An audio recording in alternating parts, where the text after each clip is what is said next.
Hey, it's Dave Cruikshank coming to you from SEMA 2019 in Las Vegas, Nevada. We're here at the Optima Batteries booth with Jonathan Ward from Icon Motors, the man, the visionary.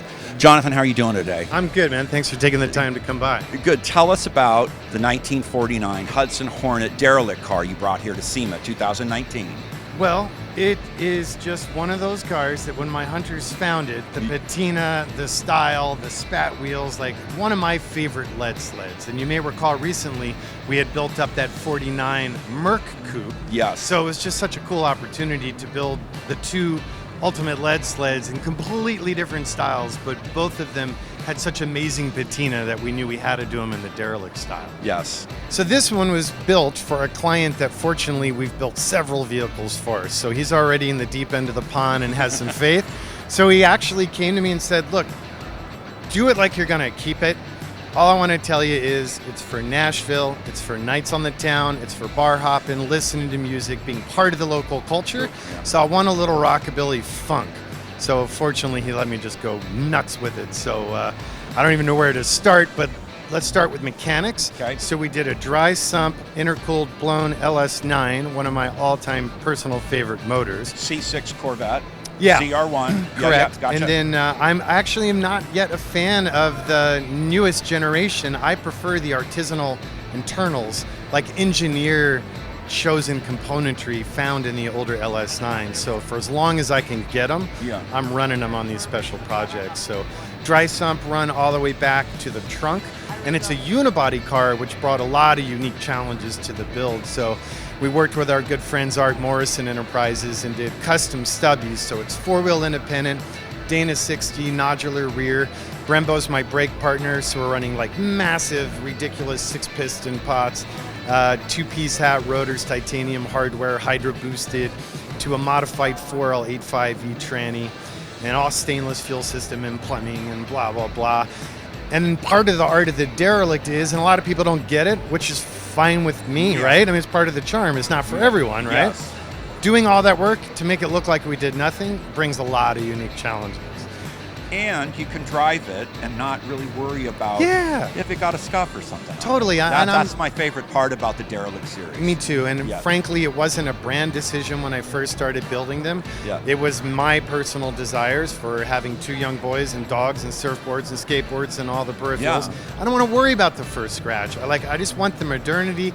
I accept the perversions that we all get to expect out of modern cars for audio and conveniences and Bluetooth and performance and safety, but nothing matches the charm of an untouched vintage car. Agreed. Natural sense of history to it. And was the DeSoto the first derelict car, the wagon, the DeSoto wagon? Yeah. And It's that actually you built for yourself? Correct. So Okay. it's a Chrysler Town and Country, which Town I and prefer. Country, sorry. Yeah. Well, no, you're Yeah, right. yeah. You're right and you're wrong, right? Uh-huh. Because I took a DeSoto front clip. Okay. Because the Chrysler had a way cooler interior because the lead designer at the time for the Chrysler division came out of the luxury boat world.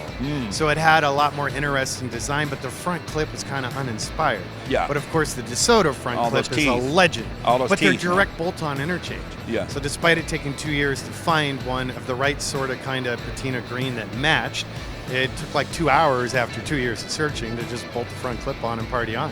Cool. So you were a real believer in it as a driver in your own car. And so how many derelicts have you done now?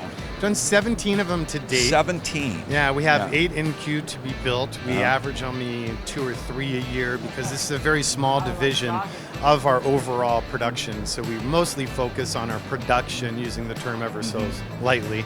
Broncos, FJs, and Thrift Masters, and then these one-off derelict and reformers. The reformers being the shiny concourse version for people that don't get the patina. Right. We really keep that purposely small Yeah. because it's incredibly labor intensive to do at this level.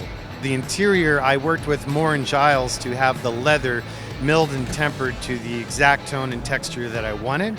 And then the rest of the interior is wild-caught alligator that I hand-painted with 5 different pigments and 7 different suspensions to get that sort of time-worn color fade and patina. And the grain? Or Yeah, the grain everything yeah, about it. uh-huh. And then it's burnished by hand and wax, so I can get the sheen and the polish buff that I want, but it's super stable. Yeah. And then the carpet's Rolls-Royce Wilton wool, which is hemmed in the leather.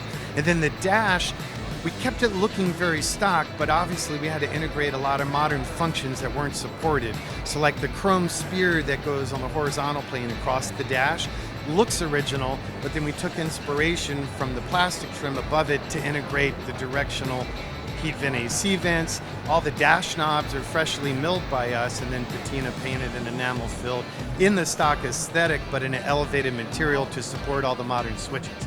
The gauges, we kept the cool kind of neon funk lighting value of them and left the original finishes, but of course it's all circuit board driven behind the scenes.